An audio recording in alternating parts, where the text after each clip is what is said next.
آقا کریم نے ارشاد فرمایا جس نے استغفار کو لازم کر لیا تو اللہ تعالیٰ جل شانہ ہر غم سے، ہر مشکل سے، ہر تکلیف سے اس کے لیے کشادگی پیدا کر دے گا، ہر اذیت دور کر دے گا، اور ہر مشکل اور ہر پیچیدگی سے اس کے لیے راستہ پیدا کرے گا، اور اللہ تعالیٰ جل شانہ اس کو وہاں سے رزق دے گا جہاں اسے گمان بھی نہیں ہوگا۔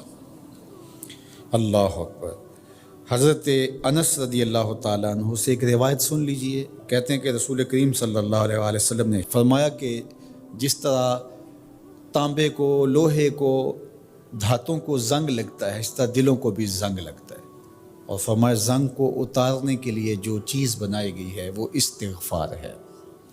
تو استغفار دلوں کا زنگ اتارتا ہے۔ قرآن مجید کی تلاوت، کثرت ذکر، موت کی تذکیر اور استغفار، یہ دلوں کا زنگ اتارتا ہے۔ اللہ اکبر۔ تو یہ آپ کے سامنے جو احادیث رکھی گئی ہیں، اللہ ہمیں ان سب پہ عمل کی توفیق عطا فرمائے۔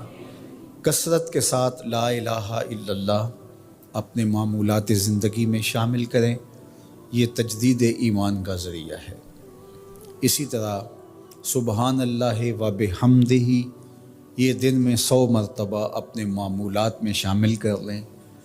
اگر سمندر کی جھاگ سے بھی زیادہ یا اس کے برابر بھی گناہ ہوئے تو یہ کلمات صرف 100 مرتبہ پڑھنے سے سارے گناہ بخش دیے جاتے ہیں۔ اسی طرح درود شریف کی کثرت، سورہ ملک کو یاد کرنا اور سورہ یاسین کی تلاوت کرنا 10 قرآن مجید پڑھنے کے ثواب کے برابر۔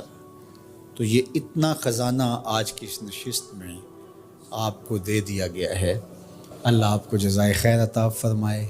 تو یہ یاد کر لیں ماہ صیام کے اندر، انشاءاللہ آپ کو بڑا نور نصیب ہوگا۔ بہت ساروں کو تو یاد ہوگی، اور جس کو نہیں ہے تو پڑھنا تو آج سے شروع کر دے سورہ ملک روزانہ۔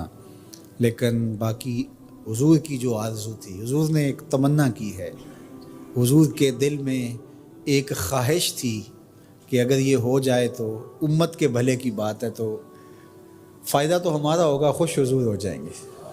اللہ اکبر۔ تو فرمایا کہ میری آرزو ہے کہ میرا ہر امتی سورہ ملک اپنے سینے میں سمو لے۔ اللہ سورہ ملک کا جمال بھی دے، اس کی تلاوت کا نور بھی نصیب فرمائے، صحت لفظی کے ساتھ اس کو پڑھنے کی، اس کو یاد کرنے کی توفیق نصیب فرمائے۔ وہ سینہ قبرستان کی طرح ہے جس میں قرآن کی کچھ آیات نہیں ہیں، تو اس لیے اپنے سینے کو منور کریں، آباد رکھیں۔ اللہ آپ کو اپنی خاص عنایات نصیب کرے۔ ایک دن صحابہ سے فرمایا میرا دل چاہتا ہے کہ ہر مومن کے سینے میں سورہ ملک ضرور موجود ہو، یہ میری تمنا ہے، حضور نے فرمایا۔ تو میں آرزو کروں گا جو مجھے سن رہے ہیں، اس رمضان میں پھر کوشش کر کے یہ صورت یاد کر لیجیے۔ بہت بڑی صورت نہیں ہے حجم کے اعتبار سے، صرف 30 آیات ہیں۔ اگر 2 آیتیں روز یاد کریں تو آپ کو 15 دن لگیں گے، صرف 2 آیات۔ تبارک الذی بیدہ الملک وہو علی کل شیء قدیر، ایک تو یاد ہو گیا آپ کو، سبق کا آغاز ہو گیا۔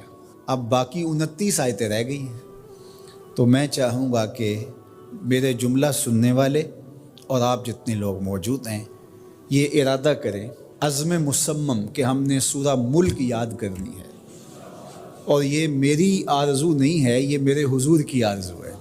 اللہ اکبر۔ تو حضور نے فرمایا اِنَّ سورۃ فی القرآن 30 آیۃ، فرمایا قرآن مجید میں ایک سورت ہے جس کی صرف 30 آیات ہیں۔ اگر کوئی شخص اس سورت کی تلاوت کرتا ہے تو اللہ تعالیٰ جل شانہ اس کی برکت سے اس کی مغفرت فرما دیتا ہے، اور فرمایا کہ وَهِيَ تَبَارَكَ الَّذِي بِيَدِهِ الْمُلْكُ، اور وہ صورت ہے تبارک الذی بیدہ الملک، سورہ الملک ہے۔ مجھے امید ہے کہ آج جا کر ہی آپ جو ہے وہ اس سبق کو شروع کر دیں گے، اور اگر آپ کو 5 آیتیں بھی آج یاد ہو گئیں یا 3 آیتیں بھی یاد ہوگی تو آپ کو لگے گا کہ کوئی مشکل کام نہیں ہے۔ تو اس رمضان المبارک میں سورہ ملک ضرور یاد کر لیجئے گا۔